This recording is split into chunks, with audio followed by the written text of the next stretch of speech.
gobsmacked, nick, bonkers. If you don't know what these words mean, then you need to watch this video. In today's English lesson, I am going to teach you 15 different slang words in English. Slang words are words in English which are very informal and should not be used in formal written English or in formal situations like when you are at work. For each of these 15 words, I will show you the correct pronunciation, the meaning, and an example sentence. Using these slang words yourself will help you to sound more like a native English speaker. So if you're ready to improve your English vocabulary, let's get started. The first phrase is lose the plot.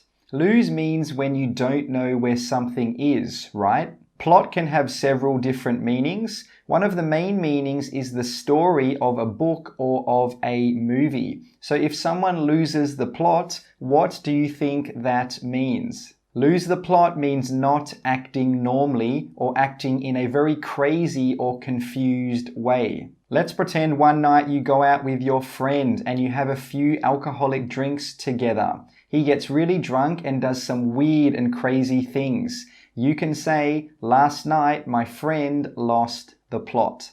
The second slang word is gobsmacked. Gobsmacked.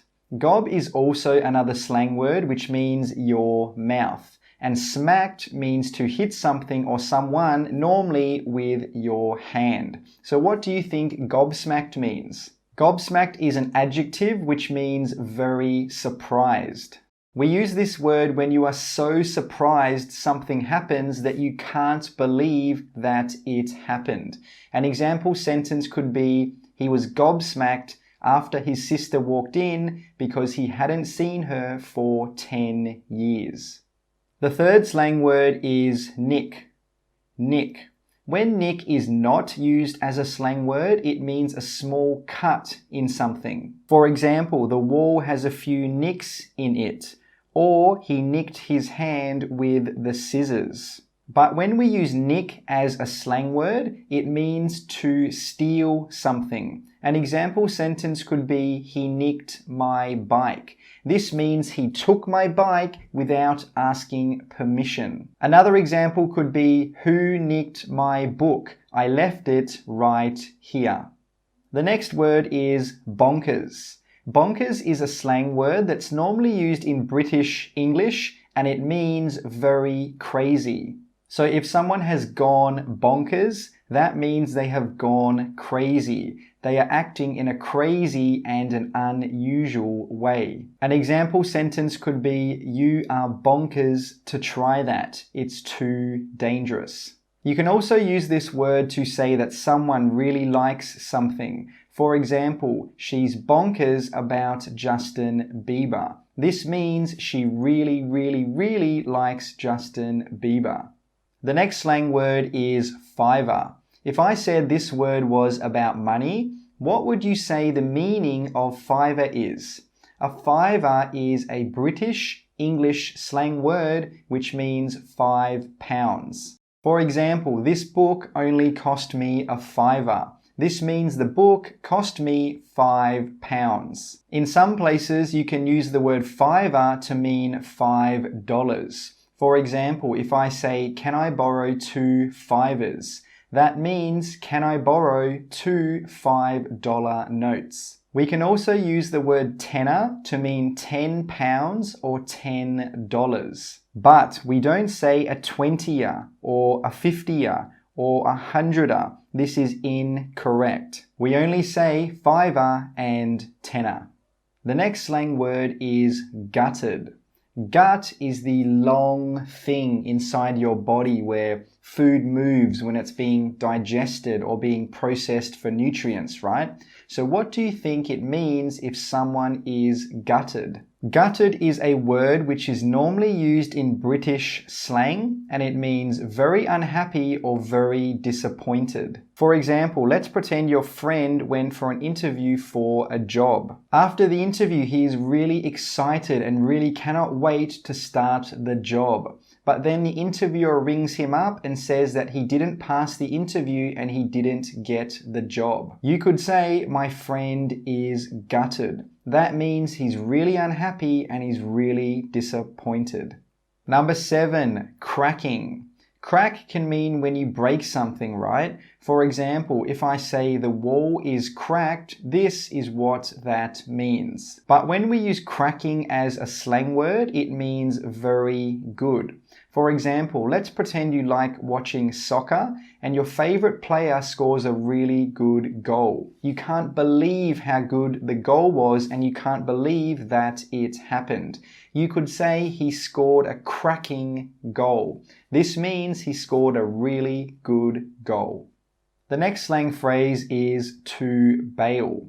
Bail normally means an amount of money that you pay a court to let somebody out of jail before that person goes to court for a trial. But when we use bail as a slang word, it can mean to leave a place or to stop doing something before that thing is finished. For example, let's pretend you went to a party last night and you left at 11 p.m. because the party was really boring. You could say, last night I bailed at 11 p.m. because the party was super boring. The next word is dodgy. Dodgy is an adjective which means not honest. We normally use dodgy to talk about someone who is doing the wrong thing or someone who looks like they are the kind of person who would do the wrong thing. For example, if you see someone who looks like they are going to do bad things or they are doing bad things, you can say that person looks really dodgy. We can also use this word to talk about something that is very unreliable, like a car.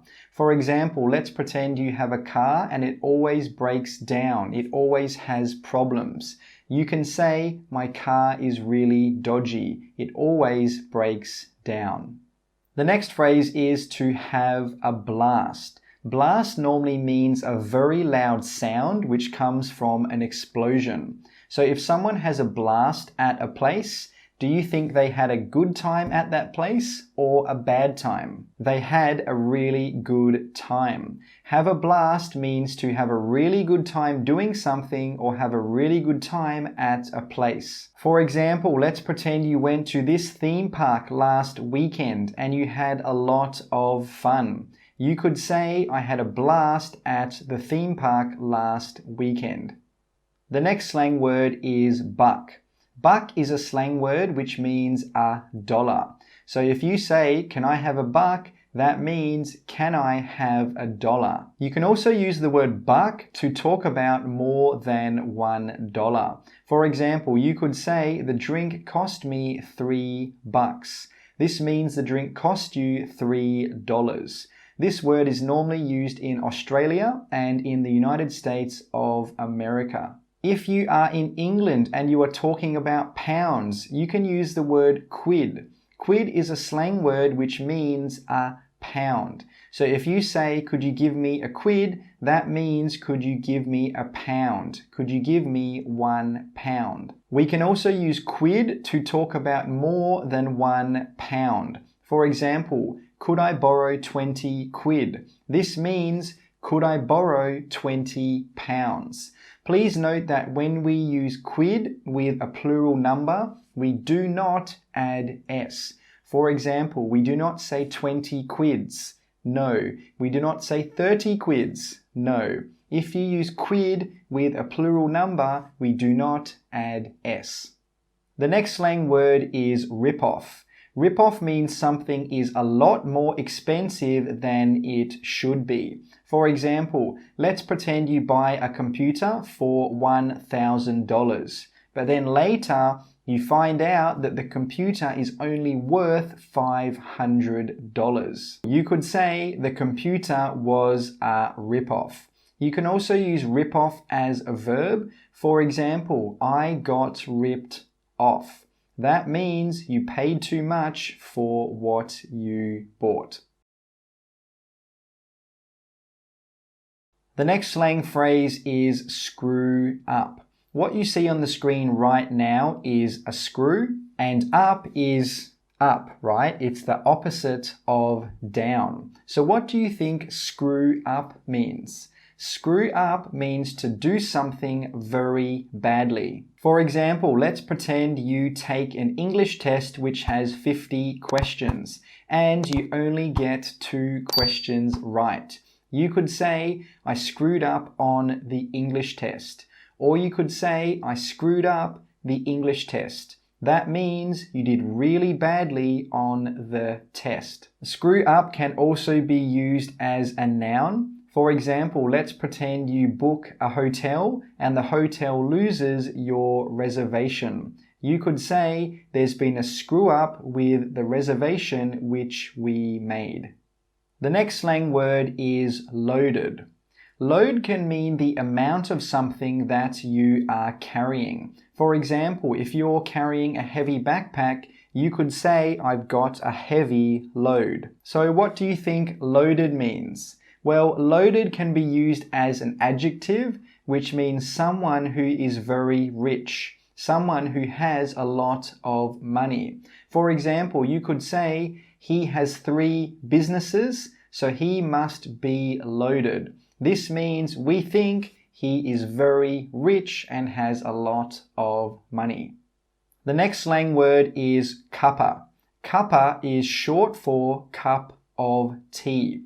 When native speakers say cup of tea really quickly, they just say cuppa because it's easier and it's quicker. For example, you could say, could I have a cuppa, please? This means, could I have a cup of tea, please?